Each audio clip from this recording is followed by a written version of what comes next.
ఒక ఎత్తైన పర్వతం ఉంది. దాని పైన అంచున ఒక మంచు ముక్క కరిగి ఒక చిన్న నీటి బిందువుగా కిందకు జారింది. అది తన ప్రయాణాన్ని మొదలుపెట్టినప్పుడు దానికి ఒకే ఒక లక్ష్యం ఉంది, ఎక్కడో దూరంగా ఉన్న అనంతమైన సముద్రాన్ని చేరుకోవడం. కానీ ఆ పర్వతం నవ్వి ఇలా అంది, చూడు బిడ్డా, సముద్రాన్ని చేరుకోవడం నీకు అంత సులభం కాదు. నీ ప్రయాణంలో అడుగడుగున పరీక్షలు ఎదురవుతాయి. ఆ పరీక్షల్లో నువ్వు గెలిస్తేనే నదివి అవుతావు, లేదంటే మార్గమధ్యంలోనే ఆవిరైపోతావు. ఆ చిన్న నీటి ధార ధైర్యంగా ముందుకు సాగింది. మొదటి పరీక్ష కఠినత్వం. కొంత దూరం వెళ్ళగానే పదునైన రాళ్ళు, పెద్ద పెద్ద కొండలు దానికి అడ్డు వచ్చాయి. అవి ఆ నీటి ధారను ముక్కలు చేయడానికి ఎంతో ప్రయత్నించాయి. అదే విధంగా మన జీవితంలో ఎదురయ్యే విమర్శలు, అవమానాలు మరియు పేదరికం ఈ పదునైన రాళ్ల లాంటివే. అప్పుడు ఆ నీటిని రాయి అడిగింది, నేను చాలా కఠినమైన దాన్ని, నన్ను ఎలా దాటుతావు అని. ఆ నీరు మౌనంగా నవ్వింది. రాతితో యుద్ధం చేయలేదు, రాతిని చుట్టుకొని తన మార్గాన్ని మార్చుకుని మెల్లగా సాగిపోయింది. కాలం గడిచిన కొద్దీ ఆ నీటి తాకిడికి కఠినమైన రాయి కూడా నునువుగా మారిపోయింది. జీవితంలో కూడా కష్టాలు ఎదురైనప్పుడు వాటితో గొడవ పడటం కంటే మన స్వభావాన్ని మృదువుగా ఉంచుకొని సాగిపోవడమే గొప్ప పరీక్ష. ఇక రెండవ పరీక్ష ప్రలోభం.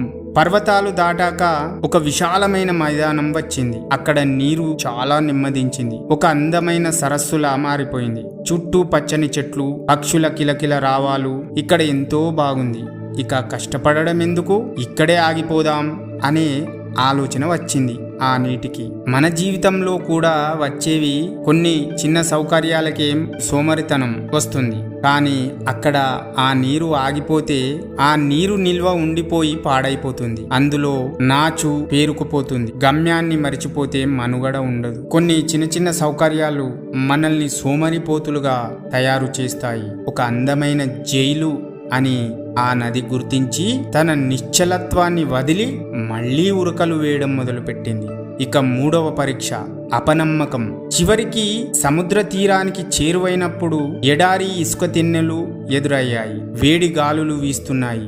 నువ్వు సముద్రాన్ని చేరుకోలేవు, ఈ ఇసుకలోనే ఇంకిపోతావు అని ఆ నీటితో గాలి హెచ్చరించింది. సమాజం కూడా మనపై చూపే అపనమ్మకం మరియు మనం చేస్తున్న నమ్మకాన్ని, ధైర్యాన్ని ఇవ్వరు.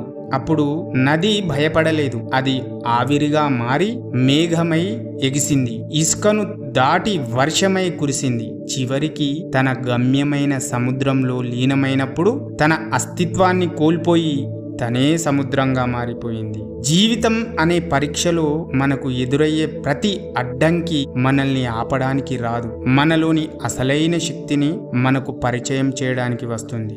ఆగిపోయిన నీటికి కాదు, ప్రవహించే నదికి మాత్రమే మార్గం దొరుకుతుంది. మన ప్రయాణాన్ని ఆపకూడదు. ఈ యొక్క వీడియో నచ్చినట్లయితే లైక్ చేయండి, షేర్ చేయండి, కామెంట్ చేయండి, తప్పకుండా సబ్స్క్రైబ్ చేసుకోండి.